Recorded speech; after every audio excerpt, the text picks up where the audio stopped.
America की यकीनी तबाही का वक्त आ चुका है। ये बात किसने कही और किस तरह कही गई? आज से 650 बरस पहले हजरत शाह नेमतुल्लाह वली करमानी कश्मीरी ने नाकाबिले यकीन पेशगोइयाँ की थीं जो आज तक हरफ बहरफ दुरुस्त साबित होती आ रही हैं। खुशकिस्मती ये है कि हमें ये नादिर पेशगोइयाँ एक मोतबर वेबसाइट पर मिली जिनकी मदद से हम कुलूब को गरमा देने वाला एक बेहतरीन तजिया करने में कामयाब रहे हैं। ये तहरीर अदनान खान की है जिन्होंने हम सब पर ये तहरीर वाज़े की। उनका ये कहना है कि बुजुर्गों की पेशगोइयों पर कान धरने वाला हर जी शऊर शख्स इस वक्त दुनिया की वाहिद सुपर पावर अमेरिका को खूब गौर से देख रहा है। आज से 650 बरस पहले हजरत शाह नेमतुल्लाह वली करमानी कश्मीरी ने नाकाबिले यकीन पेशगोइयाँ की थीं और ये हरफ बहरफ दुरुस्त साबित होती आ रही हैं। शाह साहब ने कई सौ बरस बाद पैदा होने वाले खानदान मुगलिया के बादशाहों के नाम तक बता दिए थे। उनके दीवान में सिख कौम और बाबा नानक का जिक्र भी मिलता है। उन्होंने अंग्रेजों के हिंदुस्तान पर कब्जे की पेशगोई कर दी, पहली और दूसरी जंग अजीम का जिक्र किया और फिर क़याम पाकिस्तान और सकूत ढाका का जिक्र कुछ यूं किया। फरमाया, दो हिस्सों हिंद गर्दद, खून आदम शुद रवां, शोरशो फितना फजू अज़गुमा पैदा सिवद। जब हिंदुस्तान दो हिस्सों में तकसीम हो जाएगा, इंसानों का खून बेदरेग जारी होगा, शोरशो फितना इंसानी सोच से बैद होगा। आगे भी इसी तरह फारसी है, लेकिन उसका तर्जुमा बयान किया जाता है कि मुसलमान अपने असलाफ के इलाके पंजाब, सिंध, सरहद और बलूचिस्तान में पनाह हासिल कर लेंगे। इस रंज और मुसीबत के बाद उनमें बख्त आवरी जाहिर होगी। अगले शेर में कहते हैं कि इस्लाम का नारा 23 साल यानी 1947 से 1970 तक बुलंद रहेगा। उसके बाद एक बार फिर उन पर एक कहर जाहिर होगा। उसके बाद वो अक्टूबर 2005 के क़यामत के ज़ल्ज़ले के बारे में बताते हैं।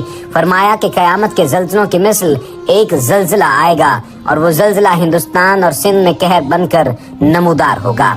अब यहाँ पर जो 23 साल की निशानदेही की कि इस्लाम का नारा 23 साल यानी 1947 से 1970 तक बुलंद रहेगा, उसके बाद दूसरी बार उन पर एक कहर जाहिर होगा। इससे मुराद सकूते ढाका है। और अक्टूबर 2005 के क़यामत के ज़ल्ज़ले के बारे में जो उन्होंने निशानदेही की, वो सभी जानते हैं कि 8 अक्टूबर 2005 को जो क़यामत के ज़ल्ज़ला आया था उसने किस हद तक तबाहकारी की थी। फिर तीसरी जंग अजीम छिड़ जाएगी जिसके नतीजे में एक अलिफ को रे तबाह कर देगा। अब अलिफ और रे की बात की जाए तो अपनी गुज़िश्ता पेशगोइयों में शाह साहब रूस को रे और अमरीका और इंग्लिस्तान को अलिफ कहते रहे हैं। फारसी में फिर रकम तराज हैं, कहते हैं चू हिंद हम बमगरिब किस्मत खराब गर्दद तजदीद याब गर्दद जंग सा नो बताना।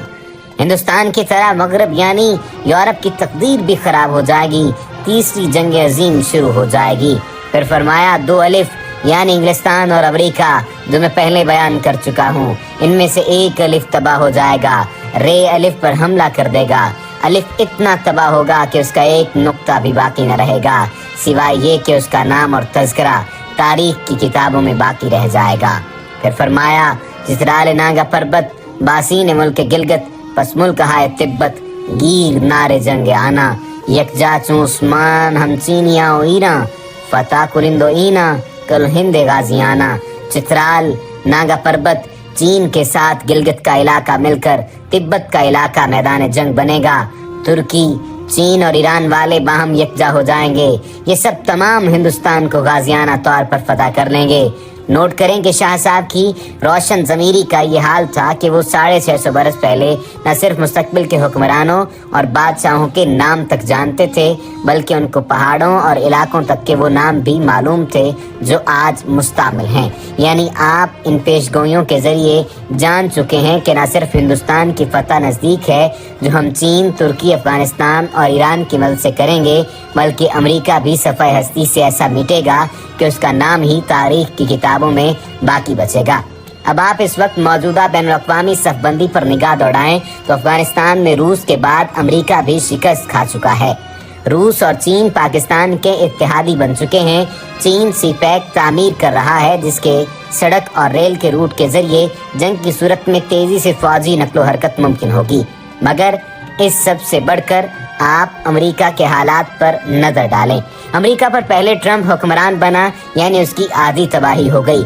उधर नस्ली हंगामे फूट पड़े, उधर के लिबरल दब गए और फिर कल वहाँ मुकम्मल सूरज ग्रहण ही लग गया।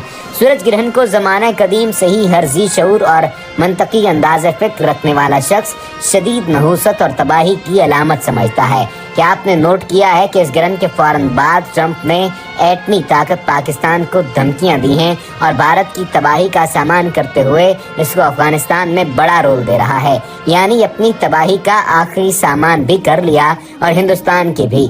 दूसरी तरफ आपने ये भी नोट किया होगा कि पाकिस्तान में सूरज ग्रहण नहीं हुआ क्योंकि खुदा ने ऐसी रहमत की कि जिस वक्त सूरज ग्रहण होना था उस वक्त पाकिस्तान में रात का वक्त था और यूं पाकिस्तान इस नहुसत से बच गया जिसने अमेरिका को अपनी लपेट में ले लिया था।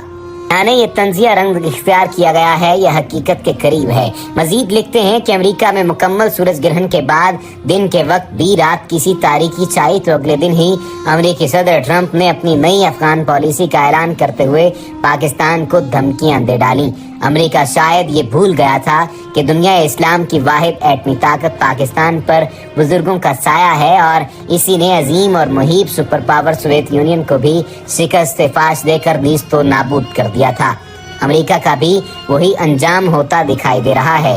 हमें ये भी दिखाई दे रहा है कि सीपैक बनते ही तीसरी आलमी जंग छिड़ जाएगी, जिसके बाद अमेरिका का नाम सिर्फ किताबों में ही बाकी रहेगा। अब अमेरिका का बचना मुश्किल ही नहीं नामुमकिन है। अमेरिका को रत्ती बराबर भी अंदाजा नहीं है कि वो तबाही के किस कदर करीब पहुंच चुका है, क्योंकि उसने हमारी तरह हजरत शाह नेमतुल्लाह वली की पेशगोइयां नहीं पढ़ रखी। अमेरिका अपने माल दौलत, हथियारों, मसनूई सैयारों, ड्रोन्स और फेसबुक पर इतराता रहे, वो हमारे भूखे और बेसरो सामान मुजाहिदीन के आगे भी बेबस हो जाएगा। हजरत इकबाल फरमा गए हैं, काफिर है तो शमशीर पे करता है भरोसा, मोमिन है तो बेतेग भी लड़ता है सिपाही। शाह नेमतुल्लाह वली की हिंदुस्तान की फतह की पेशगोइयां भी किसी हद तक सच साबित हुई थीं और मौजूदा हालात के बारे में भी उन्होंने वाज़े तौर पर मौजूदा हुक्मरानों की ज़िंदगी के बारे में भी मौजूद जो सूरत हाल थी उसके बारे में वाज़े तौर पर लिख दिया था। हजरत नेमतुल्लाह शाह वली की गुज़िश्ता पेशगोइयां का जिक्र करें तो आपको यकीन हो जाएगा कि हम ये 100% रूहानी मंतकी तज़िया करते हुए जज्बातियत का शिकार नहीं हो रहे कि वाक़अतन पाकिस्तान के हाथों अमेरिका की तबाही यकीनी है। फरमाते हैं कि सिकंदर चूं रसद नौबत बाई इब्राहिम शाह ई यकीन दार फितना दर मुल्क के पैदा शिवद। जब सिकंदर लोधी से इब्राहिम तक नौबत पहुंच जाएगी तो इस बात को यकीन के साथ सोचा जा सकता है, कहा जा सकता है कि इसकी हुकूमत में फितना पैदा होगा। बाबर के मुतालिक हजरत शाह नेमतुल्लाह वली इसी तरह से निशानदही करते हुए फरमाते हैं कि उसके बाद मुल्क काबुल का बादशाह बाबर दिल्ली में हिंदुस्तान का वाली जाहिर होगा, फिर अल्लाह ताला की तरफ से बादशाही हुमायूं तक पहुंचेगी, जबकि उसी दौरान कुदरत की तरफ से एक अफगान जाहिर होगा। अब अफगान कौन था?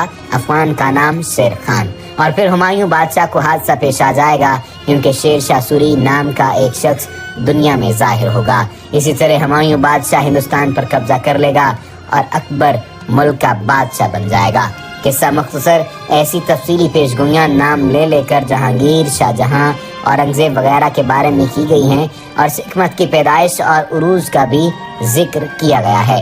सिख मत की पैदाइश का जिक्र करते हुए कहते हैं कि सिख कौम मुसलमानों पर बहुत जुल्म सितम करेगी। ये जुल्म बिदत 40 साल तक इसमें जाहिर होता रहेगा और फिर फरंगियों के बरसगीर में इक़्तिदार का उस वक्त बताया जाता है जब मुल्क इंग्लिस्तान एक कमज़ोर सा गरीब जजीरा था और उसके उरूज में अभी भी कई सदियाँ बाकी थीं। फरमाया कि उसके बाद ईसाई तमाम मुल्क हिंदुस्तान पर कब्जा कर लेंगे। 100 साल तक इनका हुक्म हिंदुस्तान पर चलता रहेगा। आसमान जंगे जीम में ईसाइयों को मुब्तला कर देगा और इनके लिए तबाही और बर्बादी का निशान जाहिर होगा।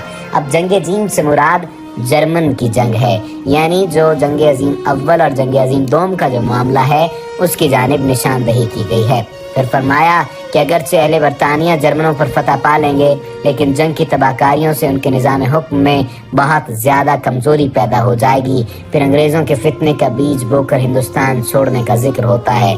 अगरचे अंग्रेज़ हिंदुस्तान को खुद ही छोड़ जाएंगे, लेकिन वो अपने मकरूफन से लोगों में एक जानलेवा झगड़ा छोड़ जाएंगे। पाकिस्तान के क़याम, उरूज और सुकूत ढाका का जिक्र होता है کہ جب ہندوستان دو حصوں میں تقسیم ہو جائے گا، انسانوں کا خون بے دریغ جاری ہوگا، شورش و فتنہ انسانی سوچ سے بعید ہوگا، اور مسلمان اپنے اسلاف کے علاقے پنجاب، سندھ، سرحد بلوچستان میں پناہ حاصل کر لیں گے۔ اس رنج اور مصیبت کے بعد ان میں بختاوری ظاہر ہوگی۔ عمران خان نے چاہے اس تحریر میں جس طرح کا بھی ذکر کیا ہے، لیکن ایک بات تو واضح طور پر نظر آتی ہے کہ امریکہ کی تباہی کا ذکر بار بار کیا جاتا رہا ہے، اور یہ معلوم ہوتا رہا ہے کہ اب چاہے معاملہ افغانستان کا ہو یا عراق کا ہو، جہاں پر بھی امریکہ نے جنگ شروع کی ہے وہاں پر اسے اپنے منہ کی کھانا پڑی، اور اس نے پوری دنیا میں اپنے لیے مشکلات پیدا کر رکھی ہیں۔ وما علینا الا البلاغ المبین۔